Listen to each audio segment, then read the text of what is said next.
আসসালামু আলাইকুম। পার্ট 9-এ আপনাদের স্বাগত। আজকের প্রথম প্রশ্নটি হচ্ছে, বাইরের আক্রমণ থেকে প্রাইভেট নেটওয়ার্ক রক্ষার্থে নিচের কোনটি ব্যবহৃত হয়? উত্তর, ফায়ারওয়াল। দ্বিতীয় প্রশ্নটি হচ্ছে, নিচের কোনটি অক্টাল সংখ্যা 24 এর সঠিক বাইনারি রূপ?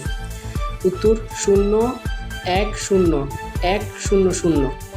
তৃতীয় প্রশ্নটি হচ্ছে, একটি অপারেটিং সিস্টেম একজন ব্যক্তিকে বিভিন্ন সাইম্বল আইকনের মাধ্যমে কম্পিউটারের সাথে সংযোগ স্থাপনের ভূমিকা পালন করে। কোনটি এই শ্রেণীর কাজকে নির্দেশ করে? উত্তর, গ্রাফিক্যাল ইউজার ইন্টারফেস। চতুর্থ প্রশ্নটি হচ্ছে, নিচের কোনটি কম্পিউটার সিস্টেমের কর্মক্ষমতার কোনো ভূমিকা রাখে না? উত্তর, সাইজ অফ রম। পঞ্চম প্রশ্নটি হচ্ছে, উইন্ডোজ অপারেটিং সিস্টেম সম্পর্কিত নিম্নের কোন তথ্যটি সঠিক? উত্তর, মাল্টিটাস্কিং অপারেটিং সিস্টেম। এতক্ষণ ভিডিওটি দেখার জন্য সবাইকে আন্তরিক ধন্যবাদ। আল্লাহ হাফেজ।